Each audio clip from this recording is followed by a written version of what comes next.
Welcome back to Celebrity Radio. It's Alex Belfield with another vlog. This week about ticket prices and producers ripping off the audience. I made the decision a few months ago that I was going to buy tickets from now on because I simply can't deal with the dopey PRs. But I've come to realise recently that it is better now not to book a ticket and never to pre-book anything and simply wait for producers to discount the show on the day, because most shows are certainly not sellouts. It seems like a lot of them, including one-nighters, are mostly flops, and the day before you'll end up seeing tweets like we saw today for the Pirate Queen. Ironic that a show is about pirates and queens. This is no reflection on the cast or scumbags that have discounted tickets by 90%. I genuinely have a massive issue with you charging £250 for a ticket and then offering it the day before for £25. The thing about pre-sale, and I say this of all the big stars, if you've got a loyal fan base, which many of these West End people have, if we look at the cast of this show, it's got a massive West End star base. Rachel Tucker, a phenomenal performer. Hannah Waddingham, an incredible performer. Jay McDowell, one of my favourite people. Matt Pagan from Calabro, not so much. And many more, including the wonderful Steph Parry, the fabulous Earl Carpenter, and Daniel Boyes, who all have their own following in their own way. You see, the fans will want to get tickets to see these people in anything. It doesn't matter what they're in, whether it's the Pirate Queen, a charity concert, or a long-running production.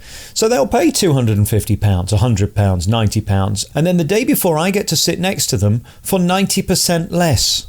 Simply because the show has not sold out. The top of the Coliseum is not open for sale at all. The upper circle has about 100 seats available. There's about 50 in the dress circle. And below my bloomers in the stalls, most of the £250 tickets are still available, yet you can get them for £25 if you go through a ticketing/papering service. £160 for row D, £200 for row B.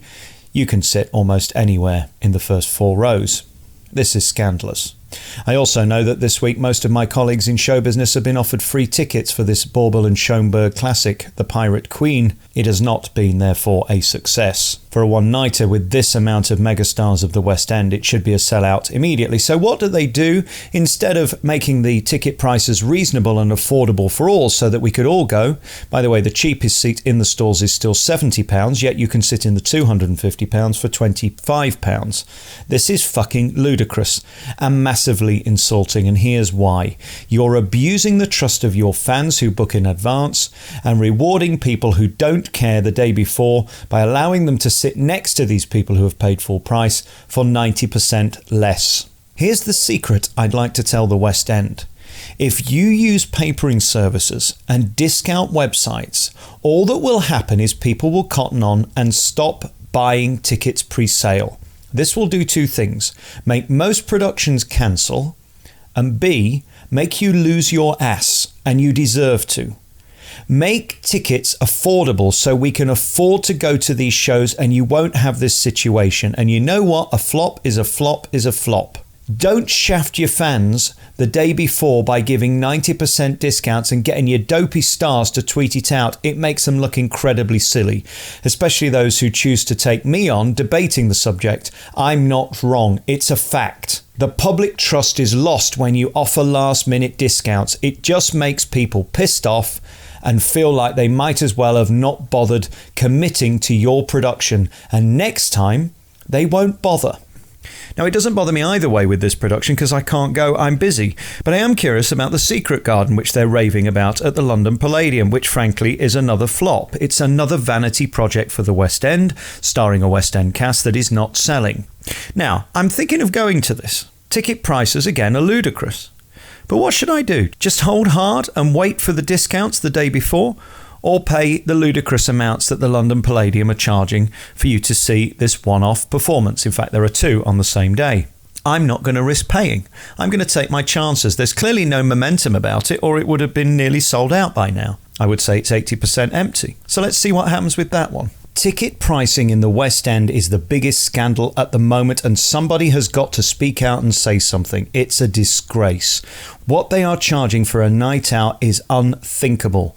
Whether it's £180 for the pantomime at the London Palladium, or whether it's over £200 to see Hamilton, it's ridiculous. and certainly not in the spirit of popular art that professes to be for the people. I just saw Back to the Future in Manchester yesterday, a preview, basically a glorified dress rehearsal, £90 in Manchester.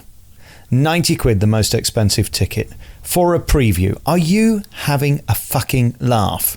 It's obscene. You know, London Palladium, I know you're staging your secret garden for one day only, which is looking like being a flop. Why don't you rename it the Lady Garden and see if that sells more tickets? You see, I'm a genius at marketing. Just to be clear, I'm not angry with todaytix.com who are offering these 90% discounts. I'm angry with the producers who are maliciously shafting the fans who have bought tickets in good faith full price. How you can charge, even for a charity show, £250 is beyond my comprehension for a one-nighter in the West End.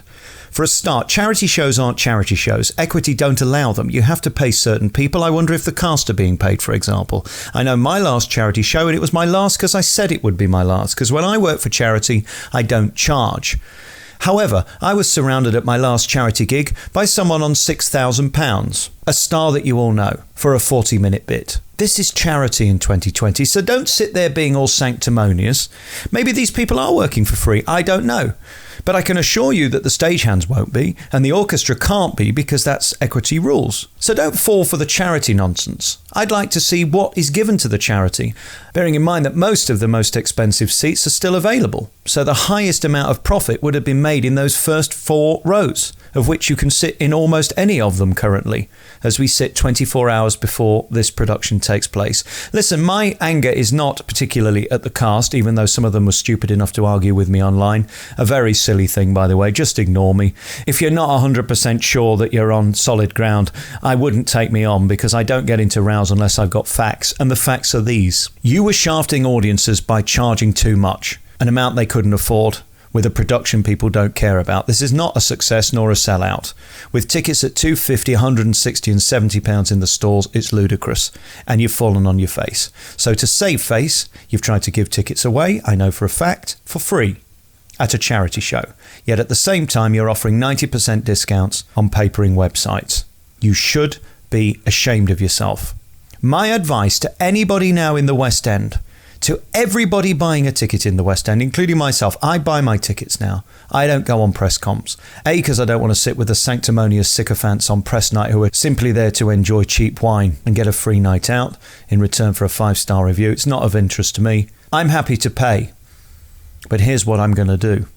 I'm going to wait now and just take advantage of the 90% discounts that people like the London Coliseum, home of E&O, with Bubel and Schoenberg's The Pirate Queen, a charity concert on February 23rd at 7 o'clock at the London Coliseum.